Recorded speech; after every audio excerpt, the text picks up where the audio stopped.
Hello, I'm Lauren Reddington, Programs Director for the American Solar Energy Society. I would like to thank you for joining us for our monthly webinar series. To kick off, I would like to inform you of who ASES is and highlight some of our current events and programs. The American Solar Energy Society is a 501c3 nonprofit organization that was established in 1954 and advocates for sustainable living and 100% renewable energy by sharing information, events, and resources to cultivate community and power progress. You can join our community at any time at ases.org/join, and webinar registrants get a special 10% off discount on all ASES memberships except for life memberships by using promo code webinar. Save the date. ASES will be having our 52nd annual National Solar Conference, Solar 2023, Transforming the Energy Landscape for All in Boulder, Colorado at the University of Colorado Boulder from August 8th through 11th, 2023. You can learn more about the presentation tracks and check out the visitor's guide at ases.org/conference. The National Solar Tour is a truly effective program for increasing solar adoption and the implementation of sustainable upgrades by featuring a collection of local solar tours, in addition to single solar sites across the country that feature solar and sustainable technologies. The 28th Annual National Solar Tour will occur October 6th through 8th, 2023, so mark your calendars. The sign up to host a site or local tour will open the beginning of March. ASES also invites you to participate in our online community. This is a space for our community to collaborate, share content and information, and network with each other.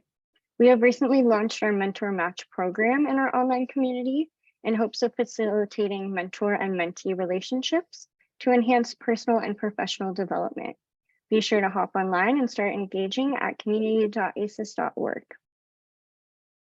Thank you for listening to these ASES updates. I want to note that this webinar will be available in a recorded format soon. I will follow up with everyone once it is available. I will ask that you submit your comments to the chat section and questions to the Q&A section. We will do our best to review and answer everything at the end of the presentation. I will now introduce today's presenter, Kat Friedrich, the editor-in-chief of Solar Today. Kat is an entrepreneurial journalist who has combined engineering, technology, and writing for 27 years.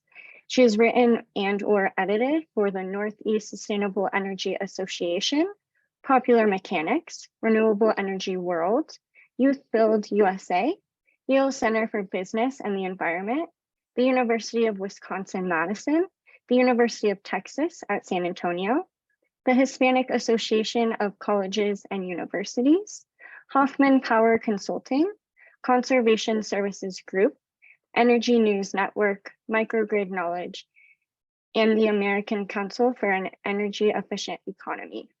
Previously, she was an engineer for the Forest Products Laboratory of the U.S. Department of Agriculture and American Superconductor. Kat has 2 degrees from the University of Wisconsin-Madison, a BS with distinction in mechanical engineering, and an MS in science and environmental journalism from the Land Resources Program.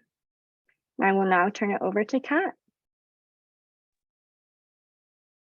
It's great to see that 69 people have registered for this event and that 28 appear to be participating right now, and I'm sure that more will check out the video also. This is excellent. So thank you everyone for joining us.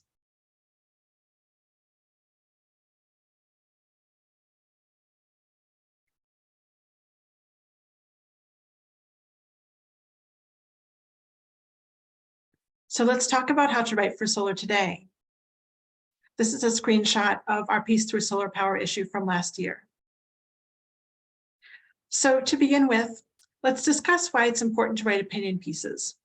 When you write opinion pieces, it can help to advance the work of your company, nonprofit, university, or agency. And opinion pieces can also signal boost your viewpoints and elevate your career, and also help you to make networking connections. Gaining writing experience can also help to build your skills and portfolio. In addition, opinion pieces help to kick off local, regional, national, and international discussions. One well-known example is Bill McKibben, whose work has been widely circulated and has catalyzed change in the environmental movement. Our article on virtual solar storage, for example, was used for legislative advocacy last year in Florida.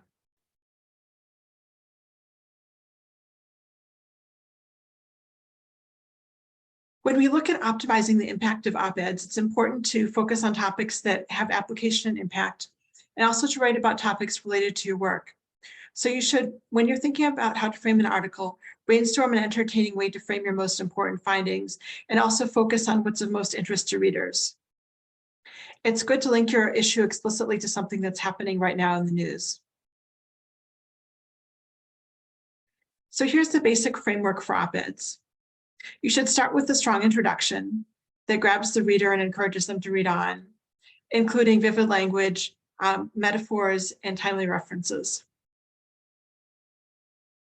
Then you should expand your ideas in the following sections, keeping each paragraph short and focused. Each paragraph should flow into the next one smoothly. At the end, you should have a clear summary and a memorable sentence. It should link to your introduction. So remember not to be objective. We're not writing news articles here for the press the way that an ordinary journalist would. So we're expressing our opinions. And an op-ed explainer should show your perspective. I use the term op-ed explainer, which I believe is something that we've developed for Solar Today. That's an original term to describe an op-ed that's backed up by evidence. So we include evidence, including citations. You should argue your point and put it forward in a persuasive and authoritative manner. And you can use the first person. It's important to be approachable when writing. So you should assume that your readers are intelligent and may have 2-year degrees or college degrees or perhaps graduate degrees, and also have relevant industry experience. You should keep your sentences simple, keep the paragraphs to 4 or fewer lines long, explain or avoid jargon, define terms, put technical information in context, and use analogies when they're appropriate.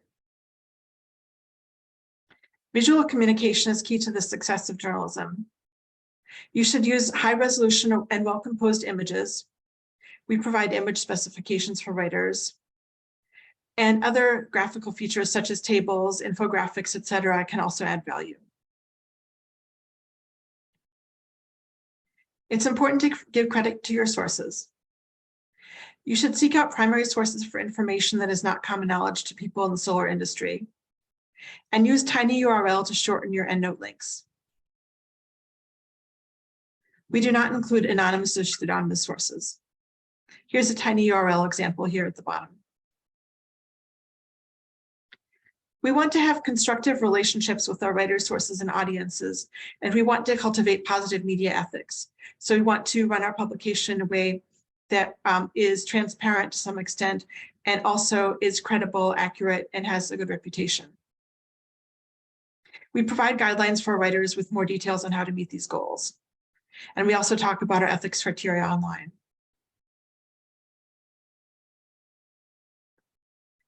We ask that people give credit for photos, including credit and caption information. And also we ask for written permissions from the copyright holders of the photos. And ideally, we would like to be able to use the images in other ASES publications and or on greenbiz.com, which partners with us. If an image does not have correct permissions and credits, we may replace it.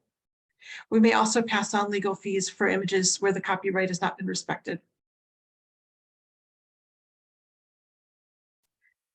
So in terms of fact checking, we look for people to check numbers, math, units of measurement, names, titles, and locations, dates and times. Accuracy of quotes is always important, as well as attribution of information, and also providing definitions, URLs, spelling, and grammar as needed, and then also fact-checking assumptions. We want to make sure that we don't have any questions about scientific accuracy or other accuracy issues.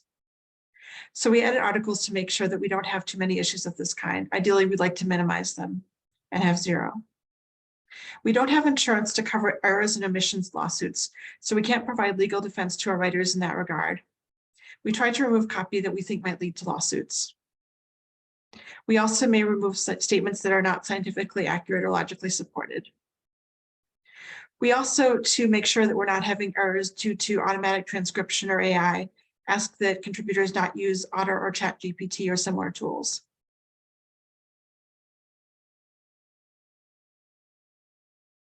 We may publish or syndicate our articles in print or digital format, and after they're published, the authors are welcome to republish the pieces elsewhere. They own the copyright. And we ask that they link to the Solar Today page on the ASES website if they do so. With some exceptions where we may republish an op-ed explainer or a peer-reviewed article, we look for original content and want to prevent plagiarism. So we use an online plagiarism checker for that purpose. This is how our workflow works. Authors pitch their articles by sending 2 paragraphs and a bio to me. We select pitches 4 times a year, which is on the 15th of the month. We sometimes notify authors early if they've pitched multiple articles. Authors then have 3 or 4 weeks to complete their first drafts. The initial editorial comments are sent to the authors. Then the authors do a revision and send us the second drafts. Then we put line edits into the second drafts in a Google Doc and send the markups to the authors for feedback. And then the creative director who works with us puts the articles into their graphically designed format. Our schedule for 2023 included an issue on the implementation of the Inflation Reduction Act, which is being produced right now. It should be out in March. Then our summer issue covers the innovative solar buildings in the ASES National Solar Tour. The fall issue focuses on minerals, and the winter issue we've penciled in as focusing on solar marketing and consumer behavior. So we want to hear from you. Tell us about your ideas for issue themes or new opinion pieces. Here's my email address, kfriedrich@ases.org. I also want to give credit to our volunteer editors, Lucy Cooley and Margaret Tanner, who are working hard on the March issue right now. So I'm now going to open the floor up to questions.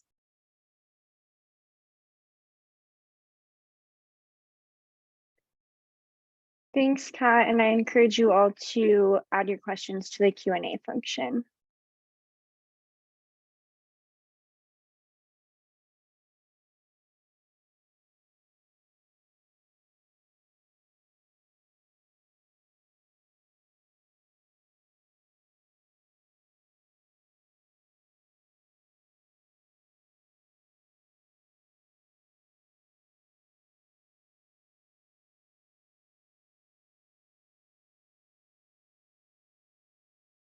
William Fitch asked word length range.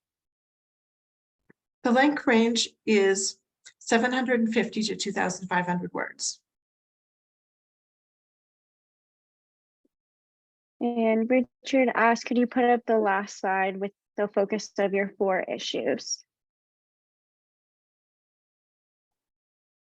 Just a moment.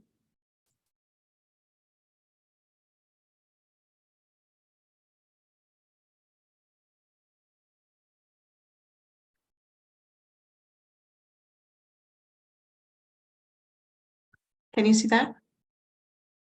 Yes. Okay, great. And Tor Allen asked, can you show an example of an article that shows a strong introduction? I always have a hard time thinking of how to start an article. Sure, let me go to the ASES website.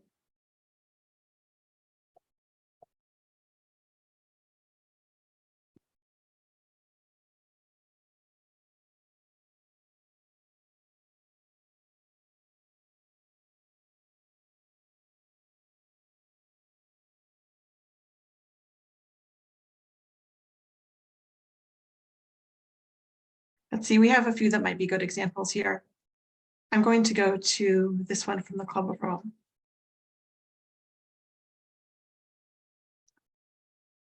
This is an article by Sandrine Dixon de Clèves from the Club of Rome in the EU.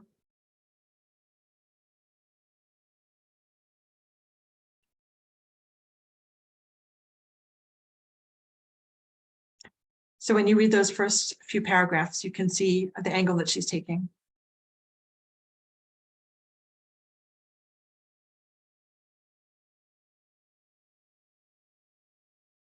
Let me show you another one.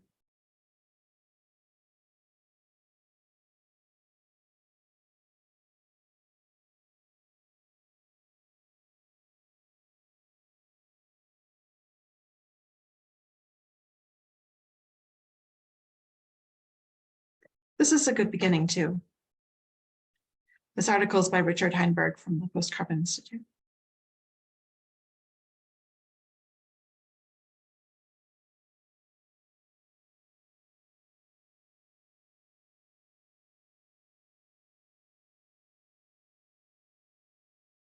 Okay, what's the next question? From Maurice, if an author has an op-ed explainer idea that is not within the edition focus, is ASES open to these pitches as well? Yes, we are. We do accept some ones that are not on the focus topic with each issue, but the odds of getting in are not quite as high. And Ryan asked, you publish opinion pieces online in the period between issues? We publish them in batches 4 times a year. So we are putting right now 6 pieces online 4 times a year. And Maurice asked, what are some common mistakes that folks make that would dissuade you from selecting a pitch/article? Well, lack of familiarity with the subject matter is definitely something that can come up. Like if people aren't terribly familiar with the technologies or subjects that they're writing about, that can be an issue that comes up. I would say that in addition to that, an overly commercial focus, like from time to time, people will send us article ideas that are basically a hard sell in the sense that they're just looking to promote their product or service, and they're not really looking to get into any issues that would be of interest to our readers.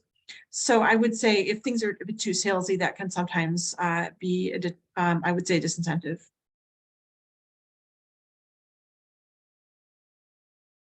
And Larry put in the chat, could include letters to the editor section. I think readers could be interested. Is that something you're... Yes, we publish letters to the editor. We also publish obituaries.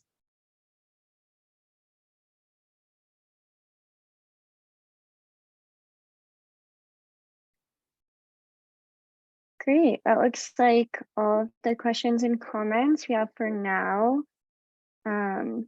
If any questions come up after the fact, Kat, are you okay with people shooting you an email? Yes, please send me an email. I see one just came up in the Q&A there. Oh yeah, Tor asked, is Solar Today distributed in hard copy still? Yes, it is, and we actually are starting to sell it on newsstands.